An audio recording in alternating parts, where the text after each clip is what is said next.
Hello, everyone, and welcome to another American Scouser podcast. We are back with our Monday edition. I am your host, as always, Timuchin in Chicago in a different chair. But I'll tell you what, this chair is a lot more comfortable. So, with us is our usual Monday crew. We have Bickler with us, as always.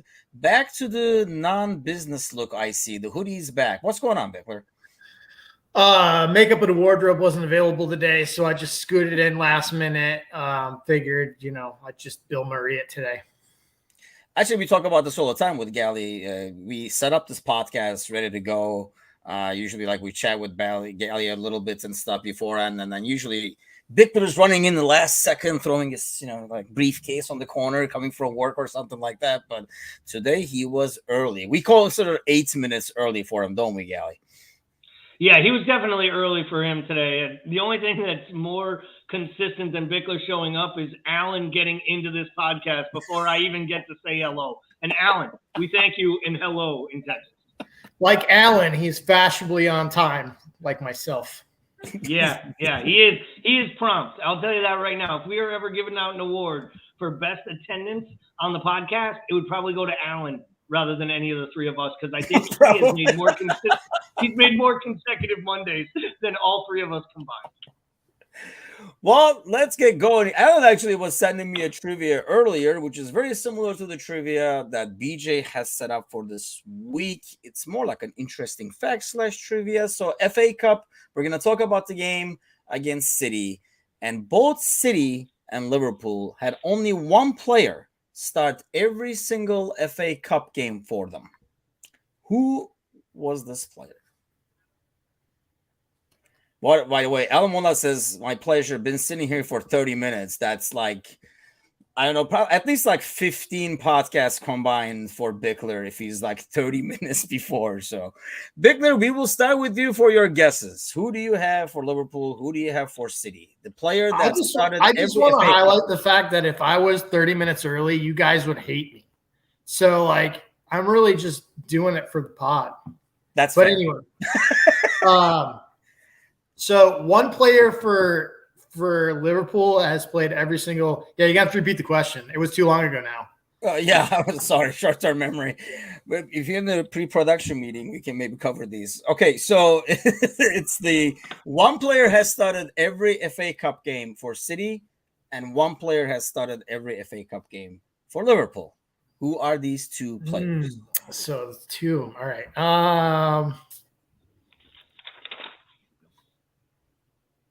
Look at Gally. He's gonna like do notes and stuff. Gally pulled out a sheet of paper like he's gonna calculate it somehow. I was gonna write it down so I couldn't be stupid enough to put a name out and then not have it in a second after Paul takes 25 minutes.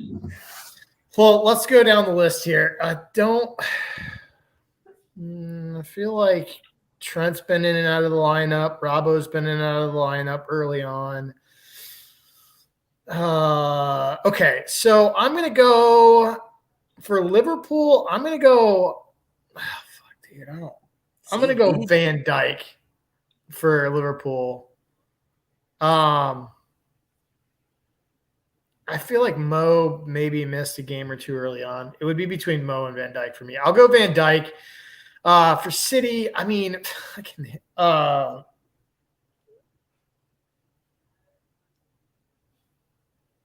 City, I'll go Sterling.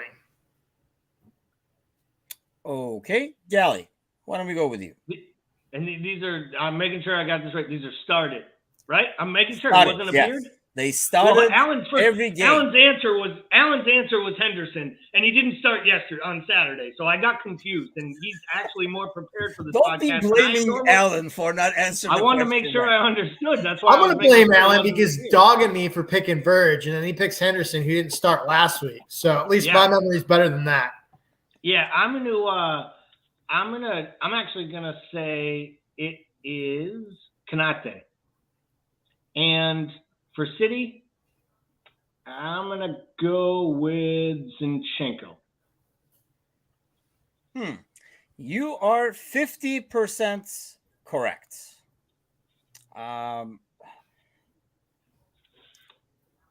For Liverpool, it is Canade, 400. He played basically 450 minutes and has that goal that he just scored. And then for City, it's Cancelo, who has played Yeah, that makes 417 sense. minutes out That of makes his possible 450. But so 50% correct is not too shabby, Gally. Let's face it, Bickler was not even close. So let's go to the lineup. Bickler, you can. None of us. I think most of us kind of got close with this lineup. But For what the do you think? Champions League?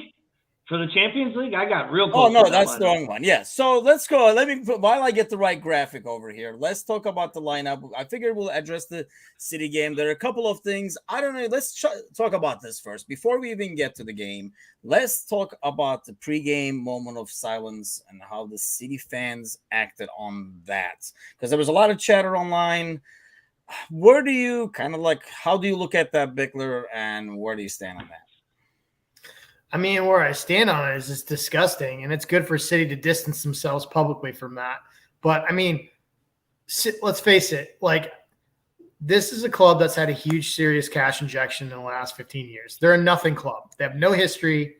Like this brief period of success is their history. The only way they can get under our skin is to do shit like that. So for me, it's like, as much as I hate it, I almost hate even talking about it because it's giving them the attention they don't deserve. Like they don't fucking deserve for us to even talk about them, period. But yeah, it's disgusting and they're a nothing club. How about you, Gally? This is one thing that I found very odd because this is something that I kind of like always point out, especially like throughout the league. I feel like those, the moment of silence, the clapping and stuff like that is done so civilized compared to all the other leagues. God knows compared to the Turkish league. So I've always said, like how well it's done and everything. So I was actually kind of taken back and shocked by how that unfolded, especially at Wembley in such a big game. I mean, it's obviously very classless, but I think it made me even more shocked that it was happening in an FA Cup game in Wembley. Like I say, I mean, I've seen some brutal stuff across the Europe and other stuff. I know, like Turkey, like they're booing the opposing team's national anthem, all kinds of crap. Like it happens. So I never set it as an example, but I always said like the Premier League and how the British fans usually react to this stuff as an example. So I was kind of like shocked that it happened, to be honest.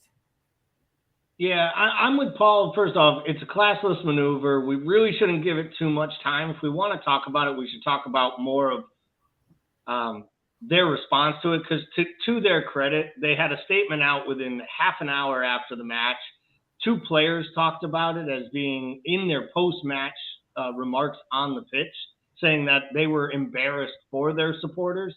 And Pep talked about it as well in his comments after the match. So, City's trying their best to separate. The one thing I'll say, as I always say, is like, this wasn't all City fans. This was a pocket of fans. And I think one of the problems with social media and even kind of the moment that we live in is that it's so easy to get caught up in something quickly when you're in a crowd of 20,000, 30,000 people. I'd like to believe there were people that were embarrassed in the sections looking around at other people making these boos and these noises. The fact that it was being done during a moment for the Hillsborough victims makes it even worse. I mean, it's just it obviously is the 33-year anniversary 2 days ago. It's a massive moment. It was during a semifinal of an FA Cup tie. So the idea that at that moment they would do it is even a little bit more classless. That being said, Liverpool put out comments today condemning fans on Twitter that are taking runs at Cristiano Ronaldo and his partner for the tragic events that they're going through. So let's not act for a second like we're completely infallible to this. Our own players racially abuse some of our own players for mistakes they made in Europe last year. I know it's social media and it's not fans booing in the stadium, but I do think, and we had this conversation today in the Discord channel a little bit about, the rose-colored glasses you look through. So I always find I don't want to compare anything we've ever done to that because it's not on that level. But I do think sometimes as supporters, we get so caught up to condemn and bash on, the dirty Leeds fans or, the terrible supporters at Chelsea for still supporting Abramovich. We have to realize, like, the old, people that live in glass houses shouldn't throw stones. And I think sometimes we do stand on a pulpit and scream, no one respects us as Liverpool fans. But then we also stand on a pulpit and tell everyone that we're the greatest supporters in the entire world. And I think people get sick of hearing that. And unfortunately for us, we are back at the top of the podium right now.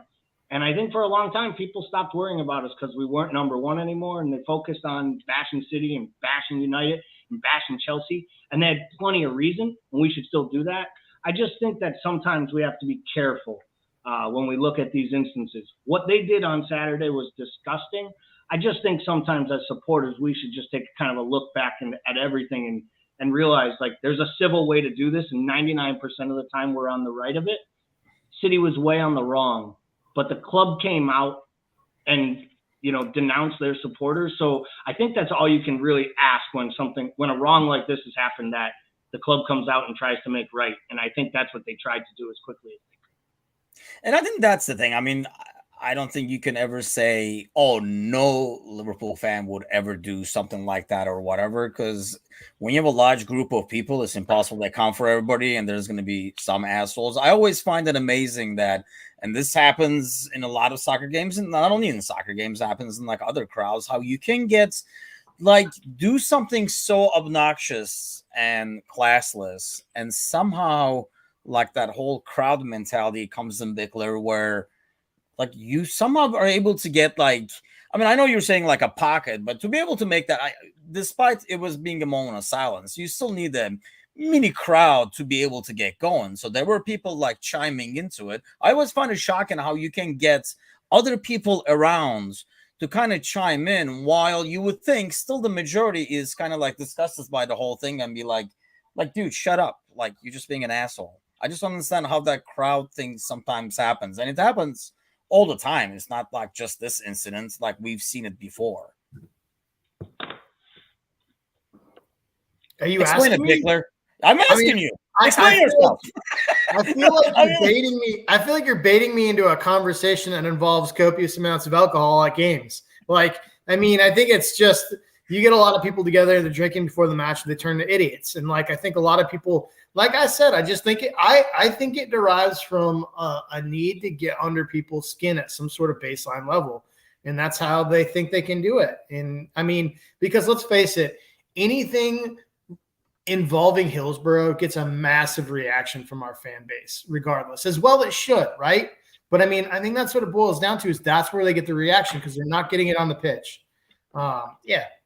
Yeah, I think that's a good point, actually. The fact that when you can get on the pitch, you got to find something, and that is kind of, I mean, for rightly, like you said, it's kind of like a sore spot that it's like kind of like easy to pick, if you will. And they kind of like go at it, like, I guess, like where it hurts. But so let's talk about the lineup then. Let's go back to the pitch. More than the lineup, I think, like, for the most part, it was expected. I know, like, for the front three, we debated about this a little bit. But in terms of the gameplay, Gally, what do you think was the biggest difference between the Premier League game and the cup game? I mean, is it something that we did? Is it just the differences of lineups, or where do you put that?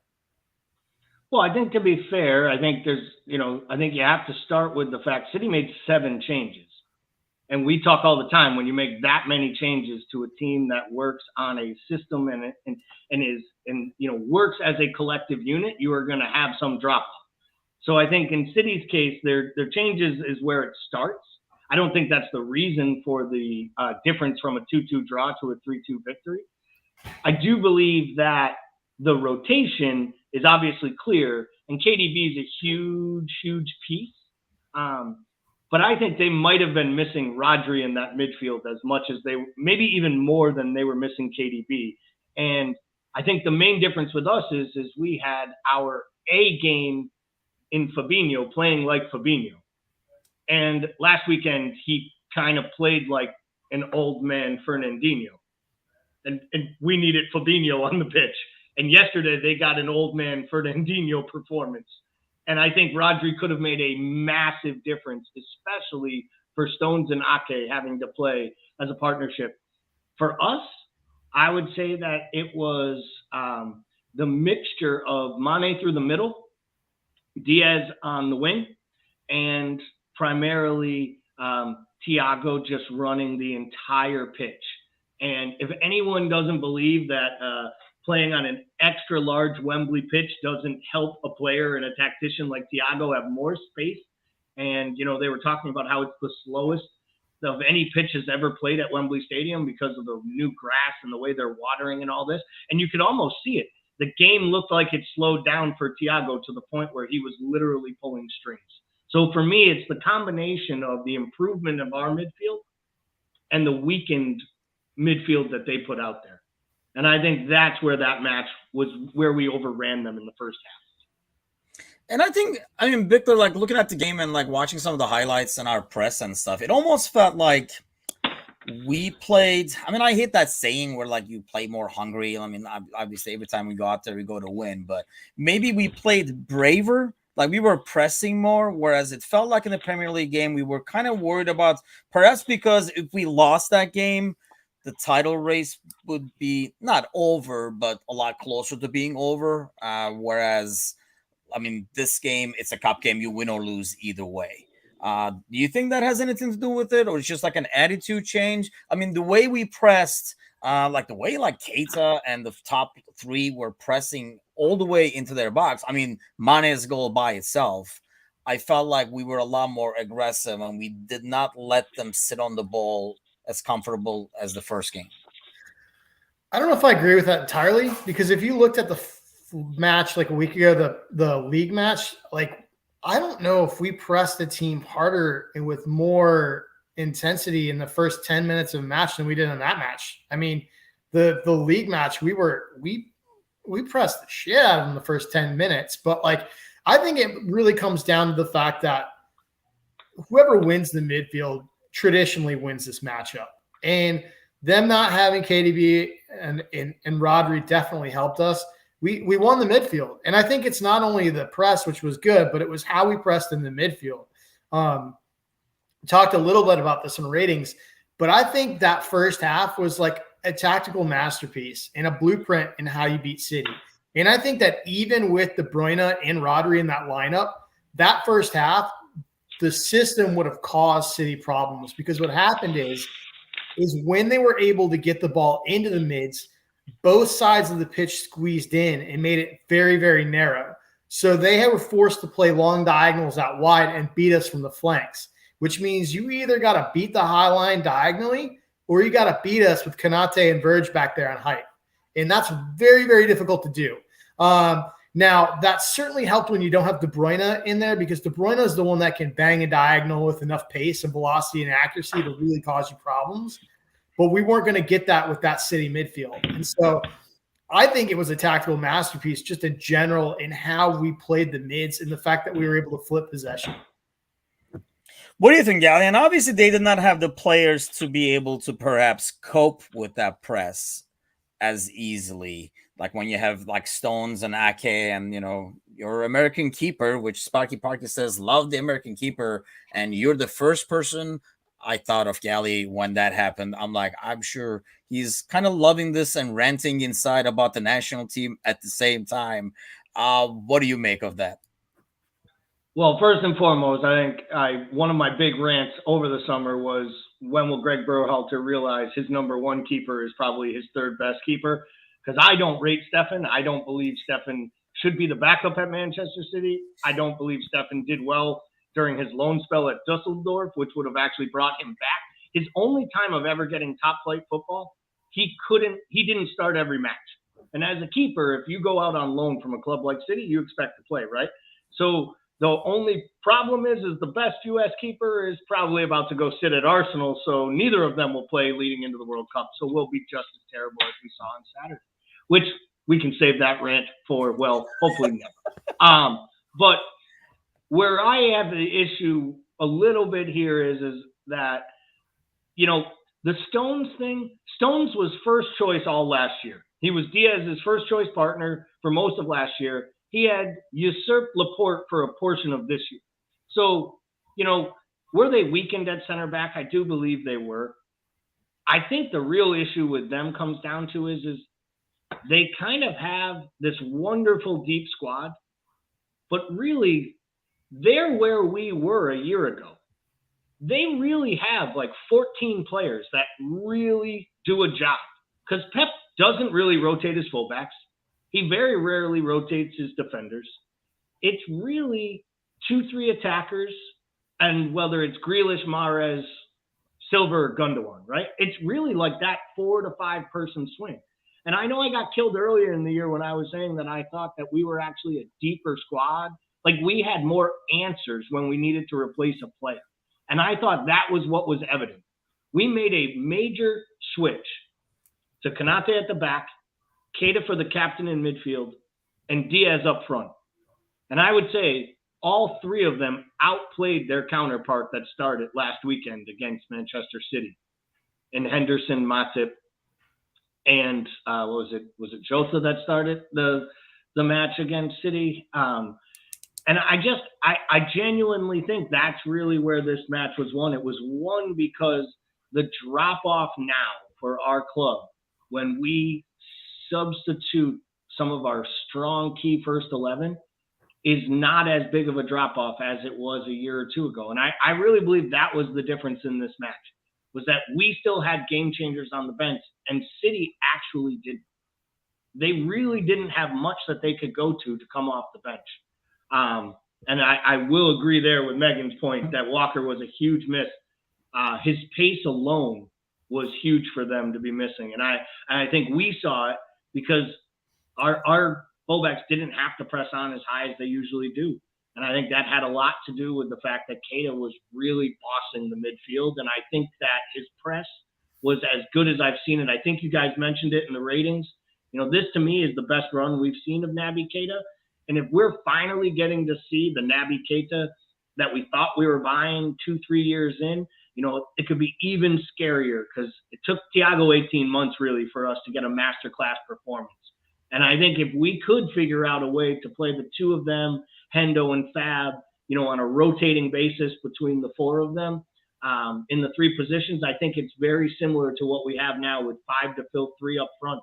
And we're starting to really build the type of depth that can make a quadruple be something not only that we dream about, but that we believe can be real and something that we might be able to sustain.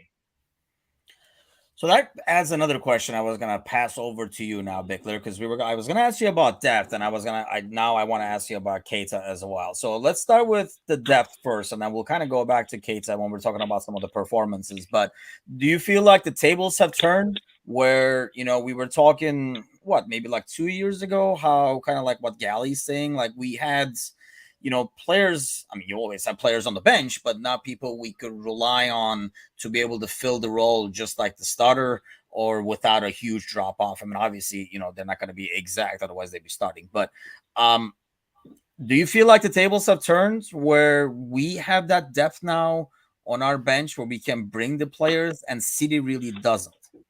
Yeah, and I definitely think it has to do with I think it has to do with how they've acquired talent. I mean, they've gone out and got heavy hitters, but I don't think they've necessarily been that intelligent about it. If you look at what they did, they started a starting 11 with 3 left wingers, and they don't have an identifiable striker. And so they kept moving people over on the left wing to try to find an answer. And Trent, one by one, starting with Foden, shut him down. And then they moved Sterling over, shut him down, moved Grealish over, and they couldn't figure it out. And I think it has a lot to do with, you can't just go into the market and buy best available, no matter what the money is. You have to have a tactical plan for how you want to set up. And we're looking at a Liverpool squad that has an answer for almost everything except for backup right back right now, in my opinion. And I think that's a testament to not only the system we play, but how we've acquired talent throughout. So let's go back to the game, and I want to still come back to Keita and get your guys' take on that. But let's go back to the game. First half versus the second half. And I know their goal came in the worst spot possible. because that's was kind of like my thing. If they're gonna make a run for it, I just wanted like the first control the game in the first 5-10 minutes in the second half, and I feel like we would have just put them away. It would probably been like an extremely boring second half to watch, and it would have probably ended like 3-0 or like 3-1 in the last second or something. But what do you make of that difference, Gally? Is it just a matter of City being a bit more aggressive, or us taking a kind of like taking it slower, almost like more comfortable and not as aggressive? Well, I felt like we came out of the half making with the mindset of don't give up an early goal, right? And you could almost see it. They looked like they were just trying to like feel themselves into the second half. They knew they had a 3-goal lead, which means our tactics are going to change. If anyone thinks they didn't somewhat take the foot off the gas a little, they knew what they were going to protect. And I think they looked at it that way. It was, a mistake. Grealish gets the ball, scores the goal, right? And now it's 3-1. For me, the biggest spot of the second half is probably Alisson's save on Jesus, not allowing it to be 3-2 just 4 or 5 minutes later. Because let's be honest, that needs to be a goal. That should be a goal. He's wide open in the middle of the box, and he smashes the ball at Alisson. It's that to me was maybe one of the more like not talked about moments, because at 3-2, I do think it becomes squeaky bum time. And I do think that is the nerve-wracking part. The fact they get the goal as late as they do, I didn't think we were going to concede again. Don't get me wrong. I didn't want to see, Bernardo Silva get on the end of that ball at 3-2. But at the same time, I feel like how well we played in that first 45 minutes dictated the temperament and tempo that we played the second half at. And I think when we did give up the early goal, we got reorganized, we got ourselves back in line, and then we just decided, if we can hit them on the counter, we will. But we're going to sit back and we're going to kind of take on some of this pressure a little bit. We're going to make it hard to beat us and break us down, because ultimately they knew that City wasn't up for it and that City wasn't on their best day. And it was going to take Liverpool mistakes for City to get back into that game. And I just don't think we were ever going to give them 3 of them, is what it came down to. You sure got mighty close, though. At least I thought I was pretty comfortable when like Jones was coming out there. I'm like, okay, we're just like putting the icing, just putting the candle, lighting it up kind of deal. And then that goal comes in. And yeah, talking about squeaky bum time the last 3 minutes there. But Bickler, what do you allude that to? Do you agree with Gally? Do you see another reason behind the change between side A and side B? I think Gally kind of nailed it at the beginning of the half, because we always talk about from the time we come up as school kids, the most important are the first 10 minutes and the last 10 minutes of every half, right? Especially when you're up 3 goals. If you can get into like 60 minutes, you're looking at, you can bleed this thing out. So I think it sounds really silly, but if you're not on the offensive, you're on the defensive. And if you're on the defensive versus City, you're playing with fire. So I think the fact that we didn't go out necessarily and try to hold possession in a way that was threatening definitely hurt us. I honestly never felt threatened in that match. Even after that early goal, I felt like we dominated play for the most part.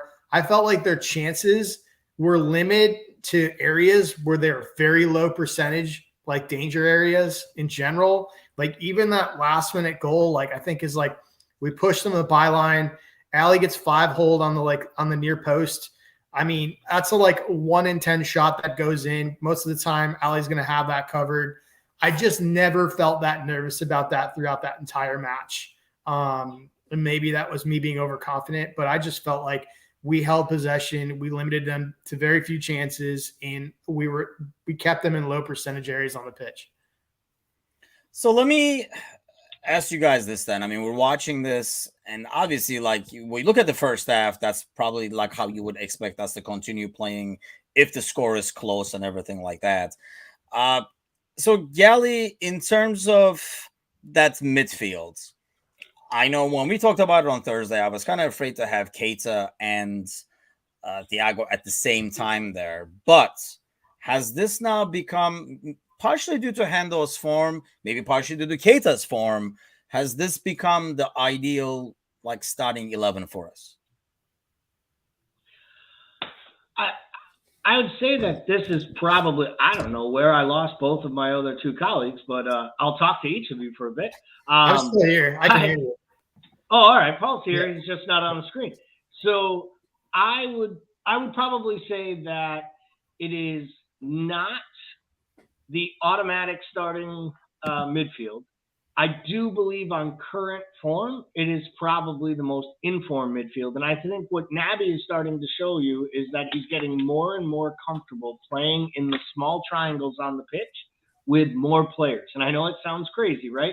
But for a period, it really looked like he was comfortable playing with, with Bravo and playing with Mane out on the left. And then at times it looked like he had that same form of interaction and play when he was playing with Diaz. I'm starting to see that with Trent as well as with Mo. And I think that he's understanding his positional awareness and the difference of the role, whether he's playing on the left or he's playing on the right. And I think he's kind of understanding his role in the team. And I think he's also feeling better with the physicality. That you see him making more challenges. I think he's getting stuck in a little bit more on tackles. Earlier in the year, Timuchin, you love to coin the phrase, we'll never see him do another 50-50 again. And now I feel like he's watched like one too many episodes of Cobra Kai, and every time he goes in for a tackle, he decides to sweep the leg because, Naby Keita is getting yellow cards that are really, really deserved because he's clearing people out. And I think that kind of comes with the confidence of I'm going to get in there, I'm going to time this right. I mean, he's not going in with Thiago-like timing where he comes up with either like a look of disdain, despair, or, disgust. But I do believe that what Keita is doing is everything Jurgen Klopp wanted him to do 2.5 seasons ago when he arrived, which was fit in, find a role, and understand how to play within the system using his skills. And I don't think we'd ever seen that from him until really the last month on a consistent basis. We'd have flashes, but I feel like now we're seeing the pressing, we're seeing the dribbling, we're seeing him actually pop up in the box in that genie role every once in a while. You look up and you're like, is that Mane? And then you realize, no, that's Naby Keita on the 6-yard box making the last midfield run into the box. And I really think that's a big key here to where we're going. I'm not ready to say he's locked in one of the first 11, first 3 in the midfield, but I do believe he's putting an awful lot of pressure on the captain to be one of the first names penciled in on the team sheet any longer. I mean, nobody has a more critical of this guy than me, probably. I'll take the credit for that one. And I do not fully agree to that. I think ever since the Pogba challenge, he is a bit more timid than normal. But I think the thing that suits this guy is this ridiculous pressing, and when we're aggressive pressing, because that's really his strength, that counter press. And when he's just focusing on that, trying to win the ball, I feel like he's a lot better player than when he feels like we're playing against this team that's kind of sitting back, not even like keeping the ball, kind of giving it to us and sitting back. That's when he struggles more, when he's trying to like threaten these passes and trying to like feels like he has to create something. And that's kind of like usually my criticism of him comes then, because usually he's turning those balls over or like picking the wrong pass. But is this the best Keita we have seen so far, as one of the commenters were saying earlier, Bickler, or no? It is. It is, and it's been the longest run of form where he's been good. Gally brings up Cobra Kai, and I'd like to think somewhere on the training facility, there's like Thiago like motioning for Naby to come over, and then he slides this door open, and in they walk, and there's Milner in like a sensei jacket with like wood planks. Because I think he is definitely going in on challenges, and he is holding his own. I think, look, it's interesting because we talked about there's a lot of heat on why was Naby getting these starts? Why is Jones not getting these starts mid-season? Like beginning the mid-season, there was a lot of like, why are we putting Naby in these games? And we kind of came to the conclusion through these matches that he's legitimately our 4th best midfielder, despite public, the general consensus. He is genuinely our 4th best.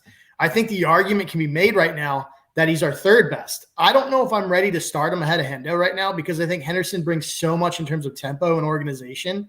I don't know if I'm there yet.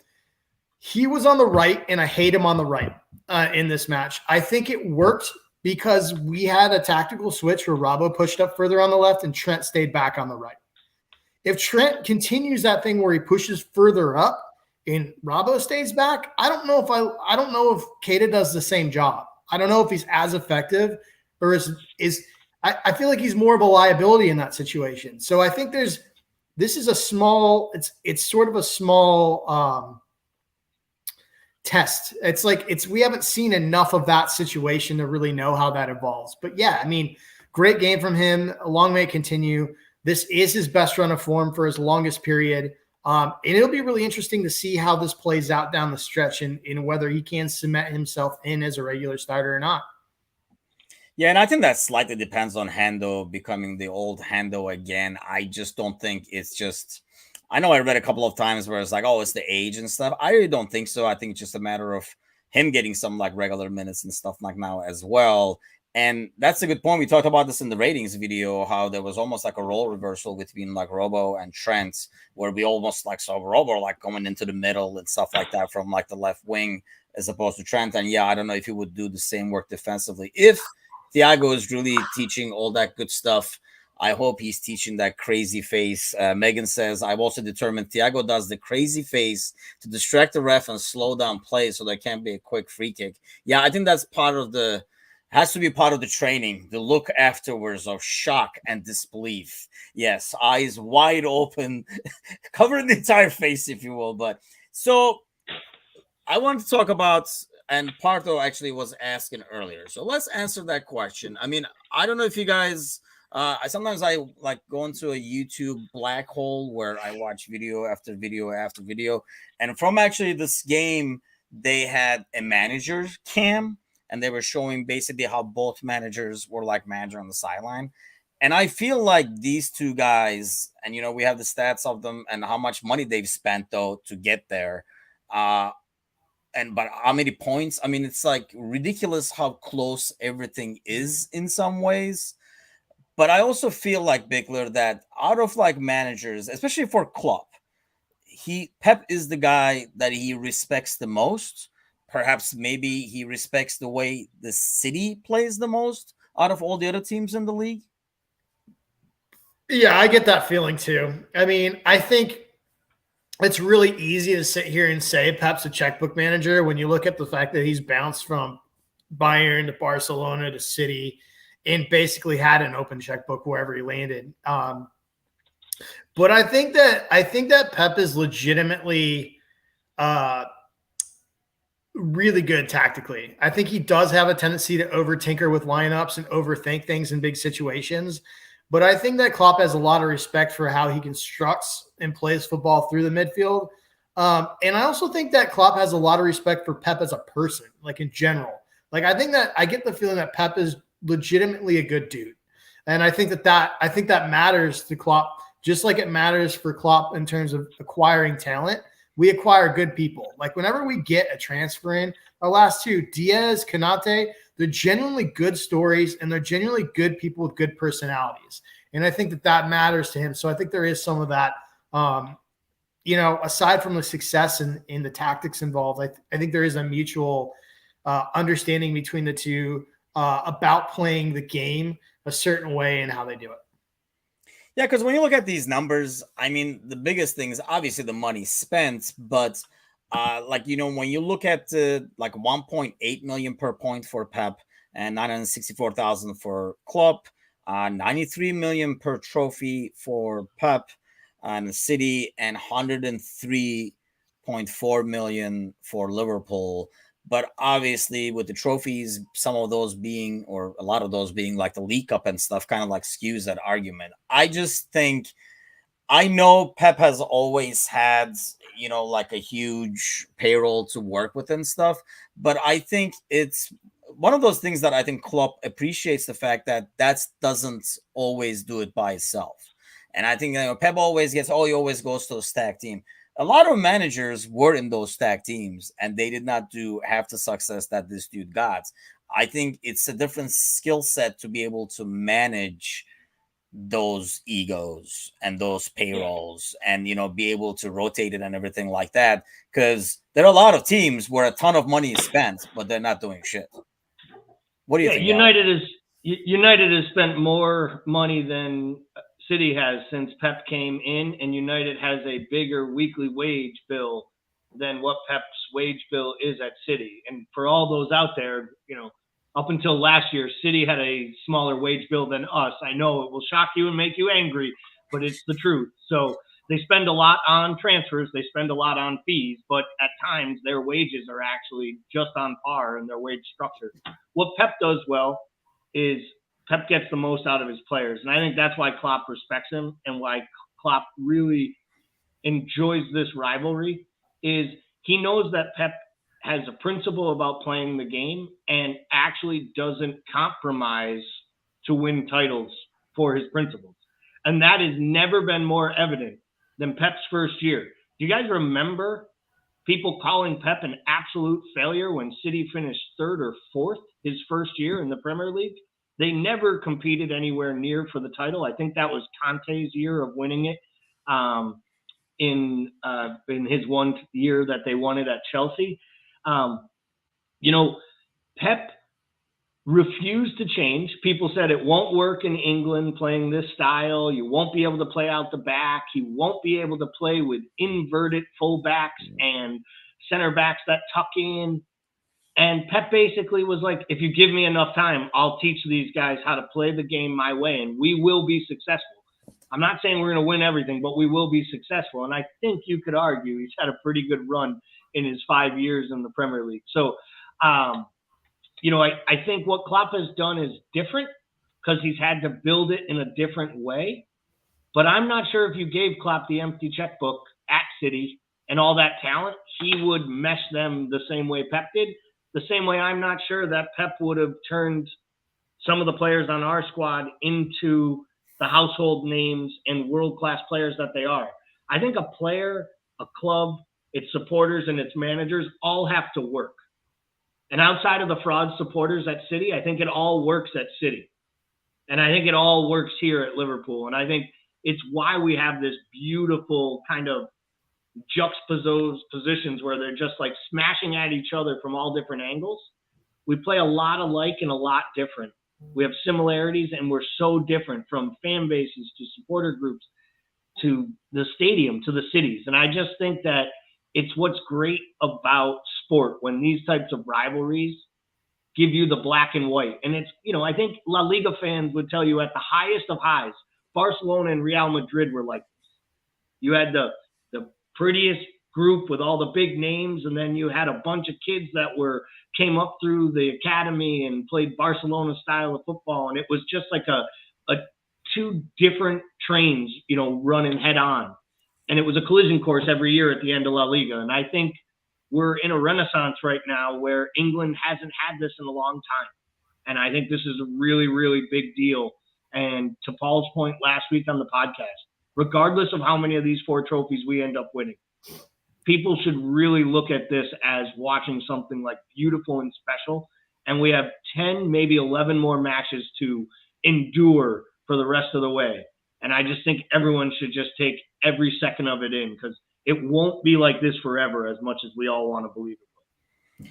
Yeah, that's something, I don't know, what open a can of worms. That's something for another podcast where we kind of discuss the concept of rivalry. I still do not see it as a full-blown rivalry like, tomorrow's game, because I feel like that is an actual rivalry, because it does take more of a fan base and just like a short history run, in my mind at least, to become a rivalry. I think these are basically the 2 top teams clearly above everybody else right now.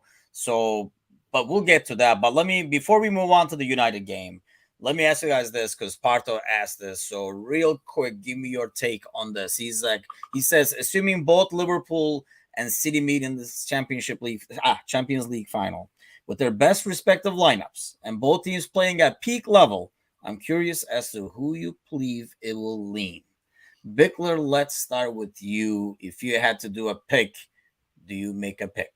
Or can you make a pick? No, I can't. I mean, I'm gonna pull for Liverpool, right? But I mean, let's be honest, since 2019, we've beat City just as much as City's beat us with 3 draws in the middle. Okay. It's like it is literally a coin flip.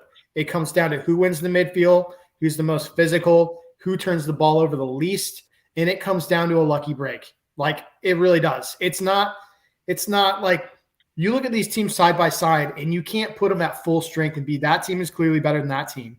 And I think that graphic we showed earlier is really interesting because like we look at City as having this dominance, and a lot of people look at Liverpool as a team, despite winning in record fashion and breaking our 30-year title drought. A lot of people look at us as a team that hasn't got over the hump with City yet, when it's really been a 50-50 coin flip.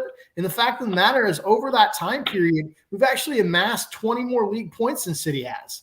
That, like, I was shocked when I saw that. I know that we won the league by like a landslide that one year, and I think that probably tilts that stat a little bit, but it's still, I mean, over the run of 5-6 years, this thing has really been a lot more even than I think even our own supporters know.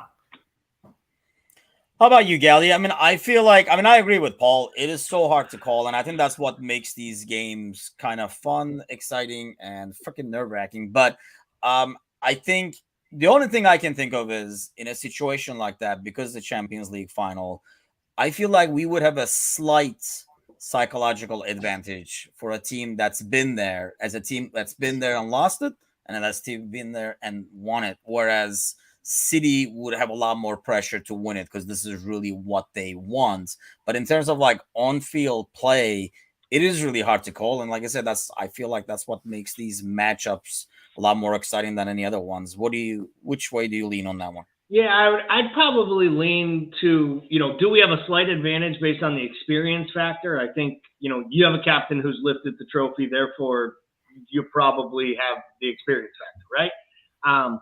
At the same time, their manager's been to the Champions League final and won it before too, and lost it before. And your manager's been there and lost it twice and won it once, and so is theirs. So, I think it goes both ways there.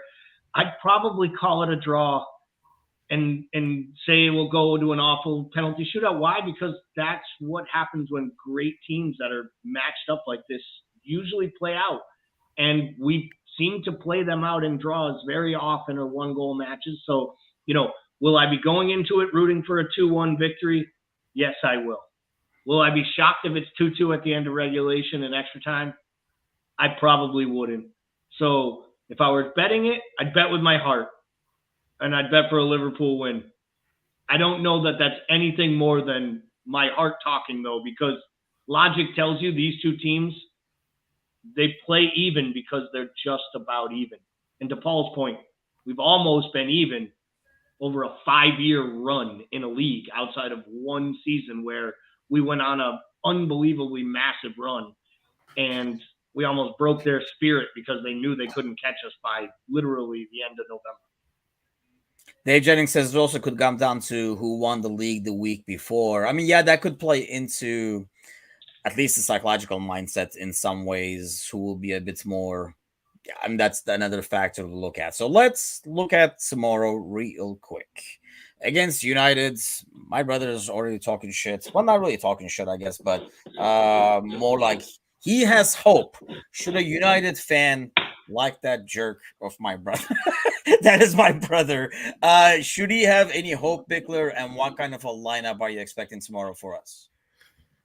I mean, let's be clear. I loved your brother in Harry Potter. However, like, United's going to be down 5 starters on a team that's already just horrid. I don't see how there's any room for optimism whatsoever.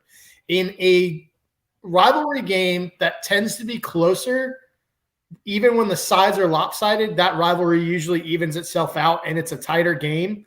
I don't see how United doesn't get run off the pitch. And my fingers are crossed, and I'm knocking on all sorts of wood around me right now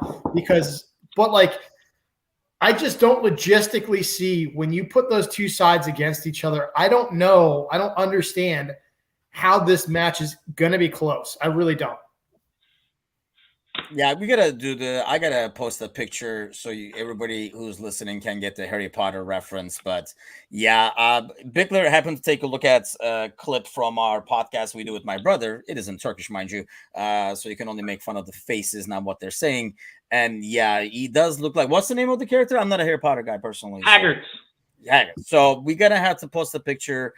His response was to tell Bickler to go fuck himself, but My job is done for the day. as I look at the picture more and more, it just cracks me up every time now. So yeah, maybe I'll bring that up to the next podcast so we can just, especially once we beat United, it will make it even more. Did we just enjoyable. Photoshop a United kid on like Haggard and throw it on there? Actually, you know what? Yeah, I should. You know what? I don't want to jinx anything, so I'll prep that crap once we win. How about you, Yali? What do you think?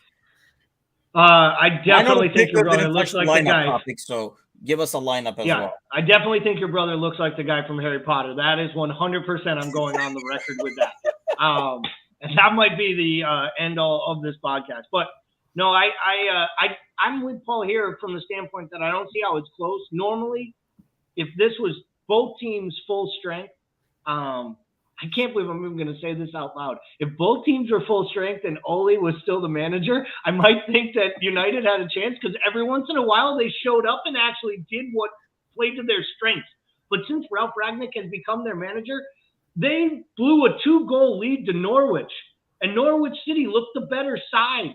And it took Ronaldo hitting a free kick for the first time in literally 17 years for them to get a 3-2 win at home against a team that has 15 points. And they're going to show up without Varane, without Shaw, without McFred. How are they going to play without Fred? I mean, seriously, this team is going to show up at Anfield and put a virtuoso performance together. I'm sorry. I just don't see it happening. I don't see it happening with the level. I don't see it happening with coming off of the win we just had against City, coming off of celebrating at Wembley. They had a couple days to get right. I think there'll be a little bit of rotation from that lineup. I will say if there was one thing that bothered me, shocking here, guys, the substitution pattern at Wembley with 5 subs pissed me off that he didn't use one till the 73rd minute with a game 72 hours later. But I do think I think we're going to see Keita and Hendo and probably Keita, Hendo, and Fab start, or maybe even a surprise because I think Thiago's gone 85 minutes or more in 2 straight matches, which, as we've joked about before, I don't see him playing again that much. And maybe Thiago is kind of the weapon from the bench in this one. So if it were for me, I think the front 3. Maybe I think it's hard to sit Sadio right now. Mo's got to play to get out of his funk. I'd love to see Diaz get out there, but I think it's probably Jota. I do think we're going to see, Jota back in for Diaz. I think we'll see Keita possibly come in or Hendo come in for Thiago and keep Keita in the lineup. And the real question is at some point, Kanate is going to earn a start by his play. And he's made 22 starts so far this year for Liverpool, 15 wins, 7 draws. And before anyone tells me those were all cup games, 9 of those were in the Champions League. So he has made an awful lot of appearances. And I just think at some point we're going to start to see that. So for me, 2-3 goal victory for the good guys. And I think it bodes well leading into the Everton match. I just want to get your brother in here so I can see his face when I ask him how it feels to know that your best midfield is when you have McFred in it. Yeah, he hates the McFred combo with a passion as well. Best Honestly, he normally stays very quiet, like whenever I talk about AmericanScouser or like try to pull the conversation to Premier League. It's just he sprints it back to the Turkish league or anything else. So this week he has been a bit more like mentioning the game and stuff like that. I'm like, you're getting hopeful, aren't you? You're like suddenly using the name Manchester in a conversation in WhatsApp, and that hasn't happened. He's bringing up like the next Jewish holiday on the calendar. It makes no sense for you guys. Like anything. So yeah, it's we'll see. I bet you after tomorrow I won't hear about United till like beginning of next season. But score prediction for you, Paul? I'm going to go 4-0. And I think that's being kind. I don't know, man. I mean, despite how well we played, you know what scares me compared to the first game is Mo. We were just watching the highlights with actually Layla last night on YouTube when we were in the YouTube black hole watching all kinds of weird stuff. And you see some of the finishes he said there, and it's just like ridiculous confidence. That I think that's that fourth goal where he just takes it like first time. I feel like Mo right now controls that first and maybe does not score that. That's probably one concern I have in terms of the score going up high, I should say. I just look at this, I look at this United side, and outside of a inspired Ronaldo performance based on what's going on in his life, which is very possible. What else is there? They're so disjointed. They're so disjointed. And you're going to go against arguably the best defensive team in the league with arguably the best offense, going for the quad, who's in incredible form despite Mo. I don't see any other result than a lopsided victory. And God, let's hope I'm right, because I'll definitely eat it and would hate to be wrong on that. But I just don't see any other scenario, and I'm generally not the optimist. No, I could definitely. Everybody knows I'm definitely not the optimist. But Parto says United showed up for a while in their last league match against City, but were exposed over a duration of 90 minutes. And his prediction is the same as mine, 3-1. Just have to be cautious that we don't let out our foot off the pedal, he says. And I do agree. I think that's probably the bigger concern to me is if we started listening to Klopp today, he kind of almost sounded like that was his concern too, that we don't approach the game as this is a team we pummeled last time and now they're missing people too.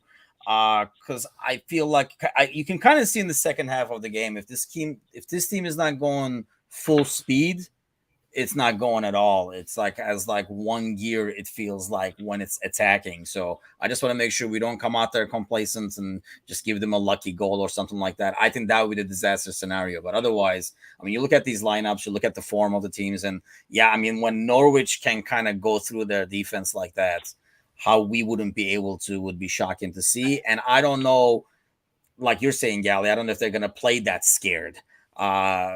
That's kind of against what they're trying to do now. So like you're saying, Ole might have been yeah, let's play counter, just a good old fashioned away team in Anfield kind of thing. But I don't know if Rangnick is going to be doing that. Score prediction. I know you said a 2 or 3 goal lead for the good guys, but give us a score. Yeah, I think you're going to go 3-1. So I'll go 4-1 just to keep it, so we all have a separate score. Paul's at 4-0. I'll go 4-1. What do you got?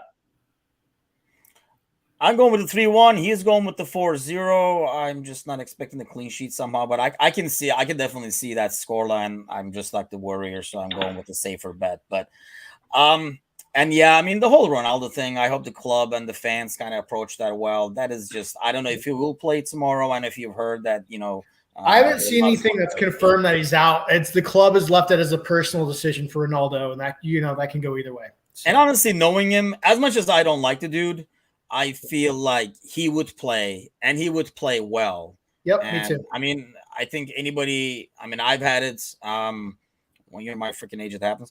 When you lose somebody close to you, sometimes doing what's kind of comes to you as natural and your comfort zone is the best way to get away from the shits, even if it's only for 2 hours. I was thinking about that Brett Favre performance on Monday night after his dad passed away, the day before. Yeah. He just lit it up in an unreal performance. So, yeah. And Brett Favre was another guy I didn't like, but I feel like Ronaldo would have the same kind of mentality and mindset where he would be able to use his focus and actually play well. Go ahead, Gally. I'm sorry, you were saying something. No, I try so hard. It's so hard to.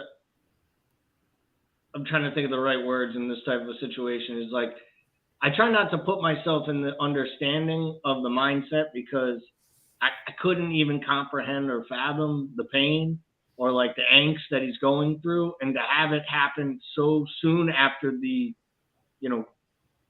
birth of the child, and to know that it was part of a twin this. There's so much more to this, and there's so much emotion. The only thing I hope, we joke about CR7 and the ruthless, selfish thing, the maniacal guy that's made him this, right? That allowed him to become the greatest at what he's ever done. And I believe that's what he is. As sad as it is for me to say that, I believe that. I just hope he's actually getting right for himself and he's taking care of the people he loves. Because his partner, her family, they're all going through all of this. And I know he wants to play. And if he needs to play and can play, he should play, right? Who am I to say it? I just hope that there are people that are saying to him, you don't have to play. Like this no one will look down because you walked away. Like I know he reads the bad press when he goes and does, literally promotional things in the Middle East and then tries to get back and misses matches. And then he gets defensive and they lie for him. That's not this situation. If you can't play at Anfield tomorrow, no one will judge you. And I hope to hell he won't be judged by any of the people there. And if he is in attendance, it should be the only time he is roused with an ovation, and a real ovation from every single person there.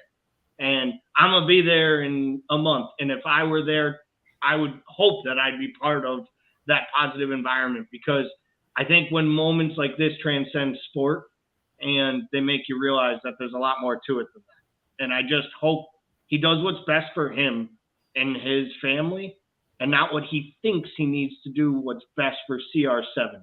Because I think too often those two things get crossed up. And it's part of the reason we think about him the way we do. Yeah, but I mean, while I understand what you're saying, but if you're his spouse or if you're his people around him and you've been with this guy, you kind of know like his mentality and he approaches things. I mean, he's kind of like a rare breed to me. I mean, as much as like I say, I do not like his antics and stuff like that, you got to kind of respect the discipline he approaches the game with. Like reminds me of like somebody like Kobe Bryant or somebody like that. We were just talking about him the other day with someone, and I would think that people around them would understand it. Yeah, and I do agree. I hope like the crowd kind of like approaches it right, especially after what we were talking about earlier. And Paul, did you notice how we squeezed in the fact that he's going to Anfield and I'm gonna squeeze it in every show, people. Yeah, and see how we wrote that shit in there. Yeah, but Tamuchin, to your point though, and I know we're going over, but I think this is worth mentioning. To your point, that's the thing. I agree. He has that mentality. Like Kobe Bryant, I'm a Boston Celtics fan. I cannot stand the Lakers, and I know you love them. All you foreigners come over here. You know two things in this world: Showtime and Showtime. But what's they Showtime? Love the Showtime, the Lakers, the Lakers, and the Showtime of the Lakers. That was the point. But I don't believe I actually believe Kobe being Bryant. If there's one thing Kobe Bryant showed during his time in the NBA was that the only thing more important than winning was his family. And it's unfortunate, and all the tragedy that happened to Kobe is I genuinely believe that Kobe Bryant would have been, I think Kobe Bryant took 2 games off in his NBA career because they were the days that his daughters were born. And he refused to not be with his wife, where some players are the opposite. They want to play to, commemorate that. And I just hope that whatever decision he makes, it's for what's best for him and his family and not for the mixture of his brand and his image. Because I think too much of what we get about Cristiano Ronaldo is about his image and not about who he really is. And he might be liked by more people. But I know we're going to wrap this up, and I can't believe we got through 103 minutes without recognizing that today is a very special day in Liverpool Lord. Today is one Divock Origi's 27th birthday. I'm probably reminding Divock right now that today is his birthday. He probably has no clue, had no idea when he showed up for training. They were probably singing happy birthday. He was probably turning around, looking around, wondering why. But I assume that was why Klopp put him on the bench on Saturday. It was like his last gift. You can put on this uniform one more time, because I'm not sure we're going to get to see him play again. But happy birthday, Divock. Hopefully there's a fashion show in your future. Any parting thoughts, Bickler? It's a shame we brought up Origi at an hour and 5 minutes, because I'd like to talk about him being on my bench in fantasy, but we have no time for fantasy talk. We do have no time for fantasy talk. And yeah, I don't have Divock, or I might as well freaking start Divock at this point. Well, everybody, thank you for listening. Hopefully after the win tomorrow, Gally will be back Thursday. On Thursday's podcast, they'll recap tomorrow's game and look ahead to the derby against Everton. Thank you all for listening and commenting. See you guys next week.